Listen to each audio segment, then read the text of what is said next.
बड़े आरोप इजराइल पर इस कब्जे को लेकर लगातार नजर आ रहा है। बड़ी अपडेट आपको यहां पर दे रहा हूं। तुर्की की तरफ से रक्षा मंत्रालय इजराइल पर बड़े आरोप यहां पर लगाए जा रहे हैं, जिसमें तुर्की की तरफ से यह कहा जा रहा है कि लगातार जो कोशिश है इजराइल की वो बड़े हिस्सों पर कब्जे की है और इजराइल ने बड़े हिस्से पर कब्जा यहां पर कर लिया है और दूसरी तरफ जो संधि इससे पहले की गई थी उसे भी यहां पर तोड़ दिया गया है। ये बड़े आरोप अब तुर्की लगाता हुआ इस वक्त नजर आ रहा है। 1974 की संधि को तोड़ने की बात यहां पर तुर्की आरोप इस वक्त इजराइल पर लगा रहा है।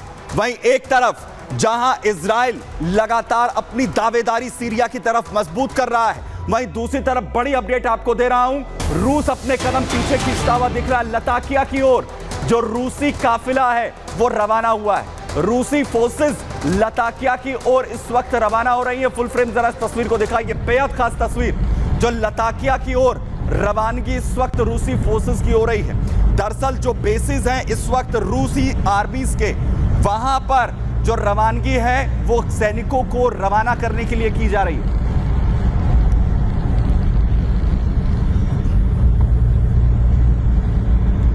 वहीं कहा यह जा रहा है कि पूरी तरह जो प्लान है वो रूस अपने सैनिकों को इवैक्यूएट करने के लिए कर रहा है। जहां अपने बेस पर जो प्लेन्स है वो उतारे जा रहे हैं। खमीनी एयरबेस जहां पर इस वक्त रूसी जो प्लेन्स है वो उतर रहे हैं। ये IL-76 आप देख रहे हैं।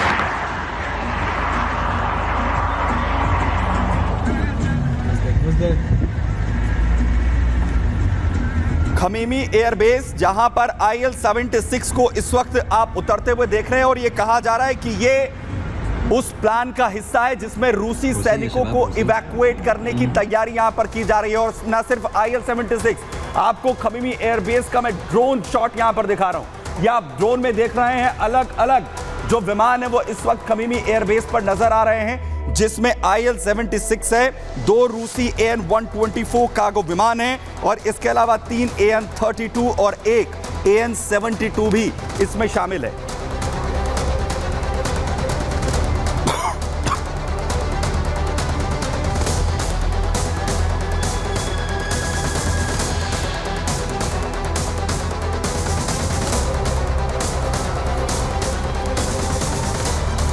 बड़ी बात यह कि क्या रूस अब लगातार अपनी पकड़ इस वक्त सीरिया में खोता हुआ नजर आ रहा है और क्या अब रूस पूरी तरह से सीरिया से निकलने वाला है और इजराइल का कब्जा अब पूरी तरह से सीरिया पर होने जा रहा है, यानी इनडायरेक्टली क्या अमेरिका का वर्चस्व होगा। देखिए जरा।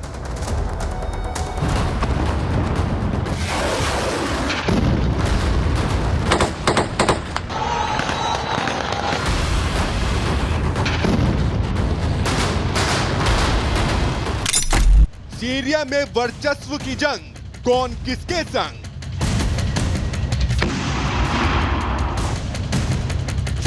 सीरिया में इजरायली आक्रमण, भिड़ रहे विद्रोही संगठन।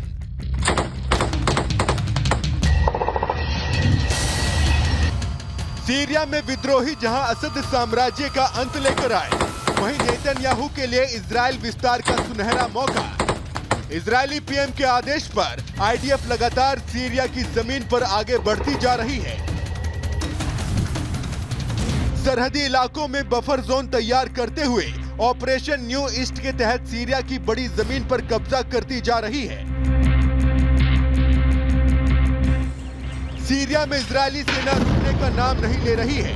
आईडीएफ जहां सीरिया की जमीन को छलनी कर रहा है, वहीं तेजी से उस पर कब्जा भी कर रहा है। कुनेत्रा समेत इजराइल ने सीरिया के कई इलाकों पर कब्जा कर लिया है। जगह जगह इजराइल के झंडे लगाए जा रहे हैं। मरकवा टैंक और कैटरपिलर सीरियाई साम्राज्य पर कब्जा करते जा रहे हैं। सीरिया में इजराइल के बढ़ते रुतबे से तुर्की भी बौखलाया हुआ है।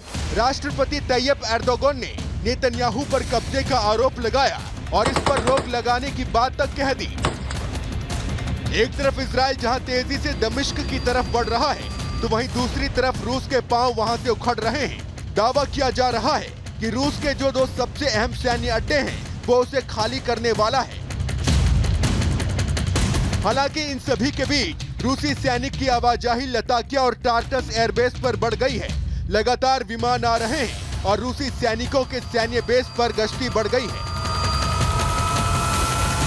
इन सबके बीच खबर यह भी आ रही है कि रूस और एचटीएस में डिफेंस डील हो सकती है, जिसके तहत रूस के सैन्य अड्डे सीरिया में रहेंगे।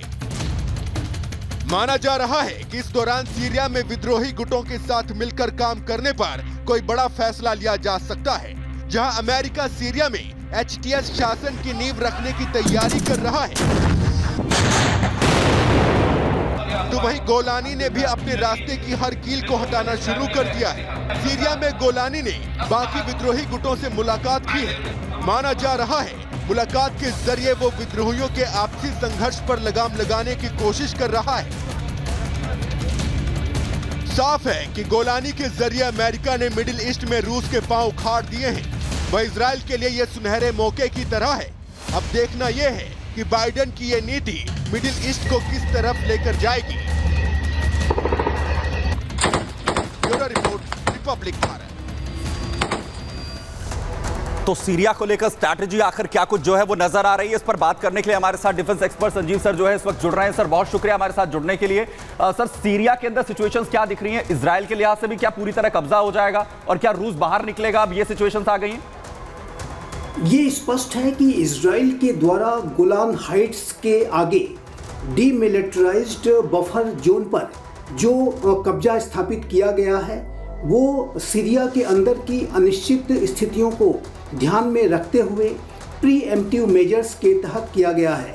इजराइल सीरिया में असाद सरकार के पतन के बाद जिस तरीके से रेबल्स के हाथ में सत्ता आई है और इन रेबल ग्रुप्स का जो आतंक का इतिहास रहा है उसको ध्यान में रखते हुए इजराइल ने गोलान हाइट्स की रक्षा के लिए और इन रेबल ग्रुप्स के द्वारा यदि कोई इजराइल के विरुद्ध कोई एक्शन लिया जाता है तो उसको प्रीएम्प्ट करने के लिए इजराइल ने गोलान हाइट्स के डीमिलिटराइज्ड बफर जोन पर अपना कब्जा स्थापित कर लिया है और असाद फैमिली की जो सरकार थी उसके साथ 1974 का जो आर्मिस्टिस एग्रीमेंट था उसे भंग होने की घोषणा कर दी है। जी शुक्रिया सर बहुत हमारे साथ यहाँ पर जुड़ने के लिए। यानी कि पूरी तरह से जो स्ट्रैटेजी है वो इजराइल की यहाँ पर तैयार है। बहरहाल आगे बढ़ रहा हूँ, आपको युद्ध के अगले मोर्चे की ओर लेकर चल रहा हूं क्योंकि रूस और यूक्रेन के बीच जो जंग है वो लगातार भयंकर होती हुई यहाँ पर दिख रही, जहां अब रूस की तरफ से साफ तौर से यह कह दिया गया है कि या तो घुटने पर आओ या तो हमारे साथ आओ, नहीं तो पूरी दुनिया के नक्शे से यूक्रेन को मिटाने की तैयारी यहां पर हो चुकी है। और बड़ी खबर के साथ यहां पर शुरुआत कर रहा हूं, बड़ी अपडेट आपको बताऊं, जहां पर पुतिन के बेहद करीबी की तरफ से बड़ी बात यहां पर कही गई है यूक्रेन को लेकर। दरअसल यूक्रेन को लेकर बड़ी बात यहां पर जो है वो कही गई है। दिमित्री मेदवेदेव की तरफ से जो धमकी यहां पर यूक्रेन को देते हुए नजर आए, जिसमें उन्होंने कहा है कि जेलेंस्की के पास अब बेहद विकल्प कम हो चुके हैं, कोई विकल्प नहीं है और रूस के साथ रहे या फिर मानचित्र से खाया, बाद में मालूम हुआ नहीं खाया। जुनैद और नसीर को गाटमीका के थे, उनको जिंदा जला दिया।